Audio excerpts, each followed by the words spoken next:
Hello and welcome to this videocast and podcast for subscribers to davidicke.com. And I'm in Estonia, about 40 minutes drive from the capital, Tallinn. And behind me is the Amari Air Base, which is very relevant in this time because it's a Nato base in Estonia. Estonia, of course, bordering Russia. And we have this Operation Atlantic Resolve, where the propaganda against Russia and how Russia is going to invade border countries has led to this build-up, the justification of this build-up of NATO resources and the NATO military operation in these border countries like Estonia.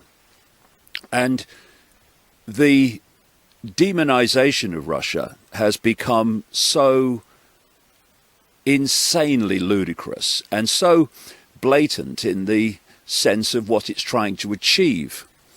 If you can make people fearful of something, whatever it is, in this case, fear of Russia, then they will not protest and even support the fact that you will take action to protect them from what you've manipulated them to fear. And so everything now is the Russians. We've got a situation where in the United States we have the emails that were leaked, which were of course devastating to the campaign of Hillary Clinton. And that was blamed on the Russians. The Russians are interfering with, as these military vehicles go past, the Russians were interfering with the American election. When, in fact, the evidence produced was zilch. And then people say that, okay, we have all these American agencies that are saying the same, like the FBI and so on. They're saying the same, that it was the Russians that was involved in it. But then you say, well, hold on a minute. These agencies were all controlled by the same people. And therefore, they're all singing from the same script, the same propaganda script that is trying to sell the line about Russia. And of course, it's going on in Europe. It's going on in terms of the demonization of Russia in these border countries and the rest of Europe, but particularly here, to the point where this Operation Atlantic Resolve has kicked in. And talking to people in Estonia and talking to people about their friends' reaction to all this, it's very clear that there are large numbers of people who have actually bought this idea of the Russian threat, when, in fact, you look at the history of NATO since the Second World War, and what you have is NATO is the threat to peace. What is NATO, the North Atlantic Treaty Organization, which is supposed to protect this area of the world? What is it doing bombing civilians in Libya? What is it doing through its constituent parts being involved in these wider conflicts in the Middle East? NATO is not there to protect people from the Russian threat. It's there as a war machine to impose the will of the hidden hand which controls it. People like NATO, organizations like NATO, the EU and what have you, they're all, in the end, controlled by the same people. And we've been talking on the streets of Tallinn, the Estonian capital, to people to see their reaction to what's going on and their reaction to the propaganda about Russia and the attempts to make them fear and thus accept an ever greater NATO presence in this part of the world. Can I get your opinion on the sort of impending threat of Russia to the Estonian community? It's hard to say where it's going at the moment, because in Estonia we have a few political parties that are Russian-minded, and also the things going in the USA. I think that the threat is never going to go away, and it's going to stay, but when Russia's going to make a move on Estonia, we don't know. This huge amount of propaganda poured into the heads of our people on the daily and nightly basis. It's been successful, and people, they know that aggressor and the invader is on the east side of our border, and nobody even cares about that. And if you ask the common people, they don't care, because they have a lot of difficulties to face them in everyday life. So it's just, I don't think it's serious. In the West, particularly in America and Britain, there's a massive propaganda and demonisation of Russia, basically trying to fear people into the fact there's an attack imminent. Is there that feeling here in Estonia? We've always had that feeling, but since we got free from Russia in 25 years ago, then since that time everybody's always talking that there's a big threat, but actually we haven't seen any big moves from their side. So I think people are calming down, because nothing actually has happened in like the past 25 years. So many big things. Well, actually, so far we've been dealing only with propaganda, which makes the world only black and white, and basically wanting to, let's say, 90 even more % the propaganda has been telling us that Putin is about to invade Estonia any minute, and we should be prepared for that, and especially we should be depending on our NATO allies.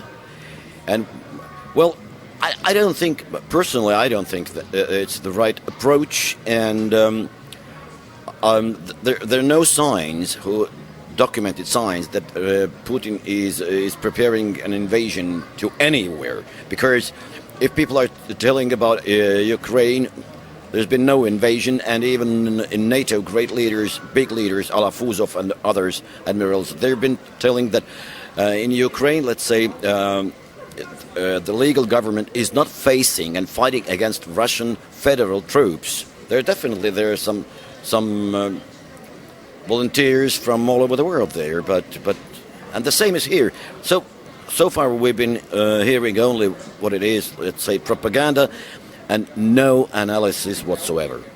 How strong is the propaganda on the media here, trying to scare people into the fact that big bad Russia are going to come and invade again? I think it's very strong, because I think who listen every day mainstream media, they are scared. Well, in the West, in Britain and America, we've had a lot of propaganda against Russia, and Putin in particular, trying to paint him as a modern day Stalin. What's been the response to the propaganda here in Estonia? Are people scared? Are people actually buying the propaganda against Russia? I think people are buying the propaganda very much. Estonian people is saying in Estonia, if it's written on newspaper, it must be true.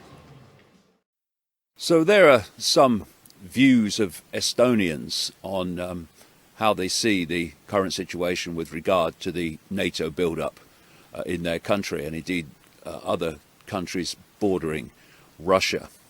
And just come a mile down the road from that NATO airbase, and here is a cemetery, a military cemetery from the time of the Soviet Union, which of course occupied Estonia. And it brings it home.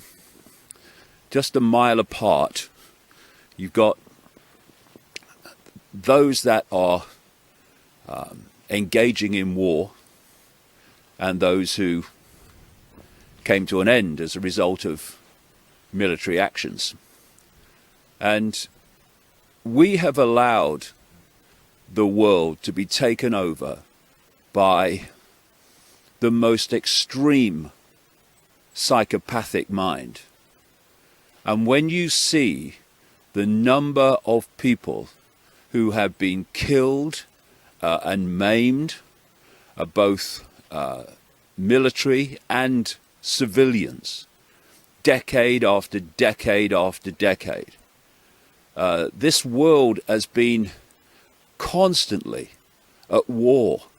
You look at the history of wars involving the United States alone since 1776. It's absolutely shocking. So, why is it happening? Why, here again, are we building up and pushing towards another conflict, this time with Russia, which of course will bring China in as well? Why is that mayhem and death and destruction happening day after day in the Middle East, year after year after year? Because the psychopathic, insane people that we have allowed to take this world over are deciding that that is how it's going to be. And had Hillary Clinton been elected as President of the United States, this war with Russia would have definitely kicked off.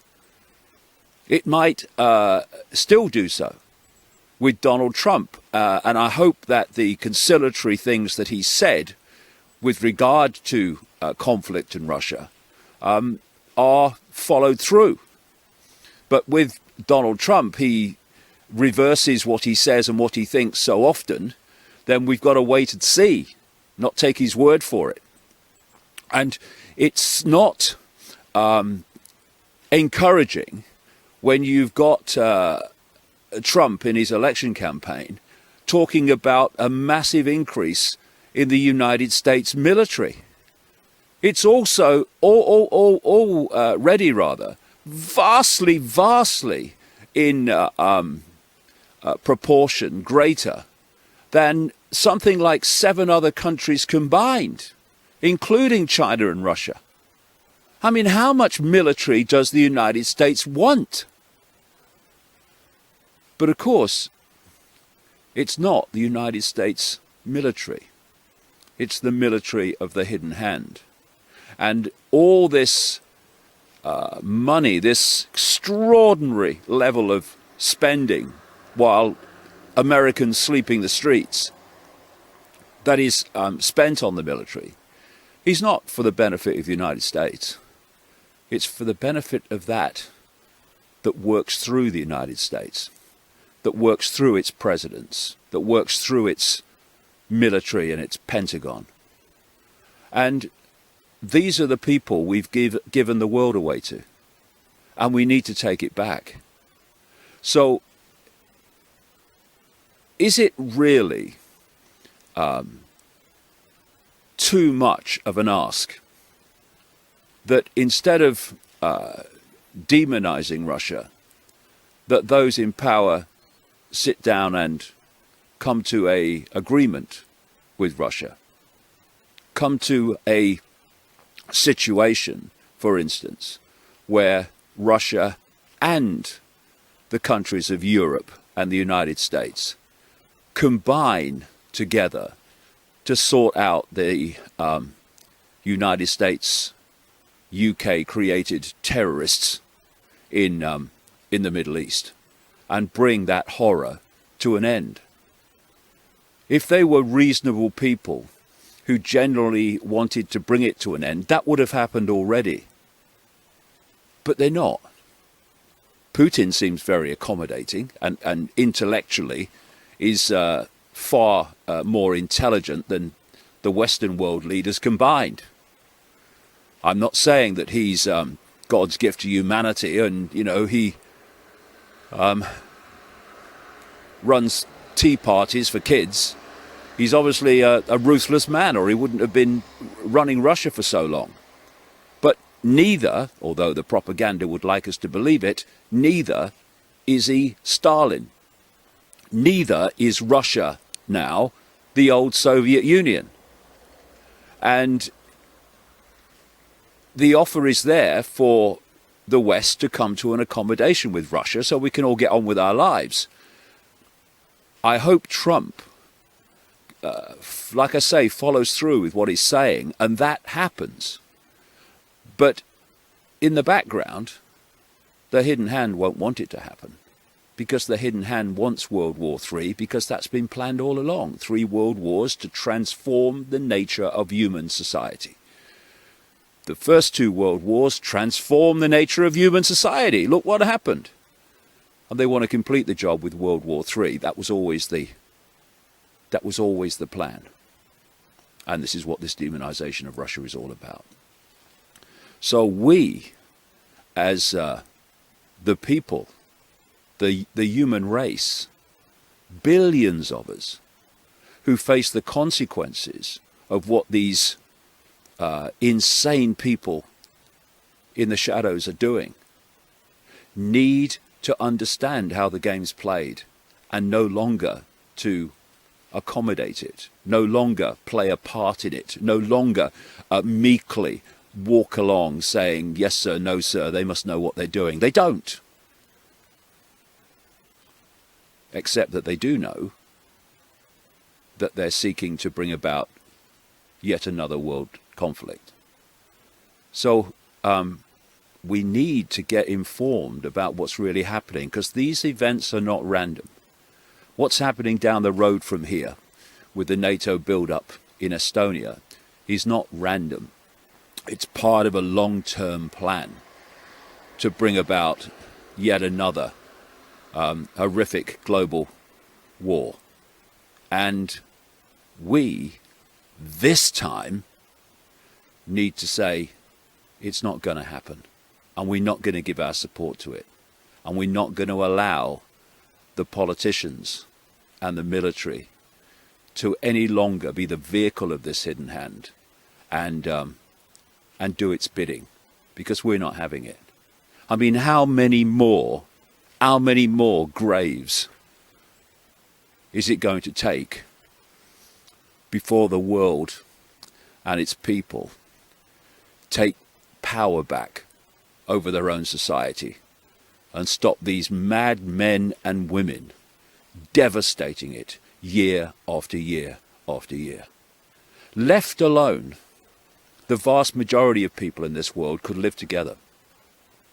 But with the hidden hand constantly manipulating divide and rule, playing one part of society off against another, playing one race off against another, playing one religion off against another, has created a situation where it seems that we can't live together. But left to our own devices, we could, if that hidden hand and its public agents, if you like, were no longer allowed to do what they've done generation after generation after generation. We need to be the people that bring it to an end by no longer buying the propaganda, by seeing through it, and by saying we are not having it anymore.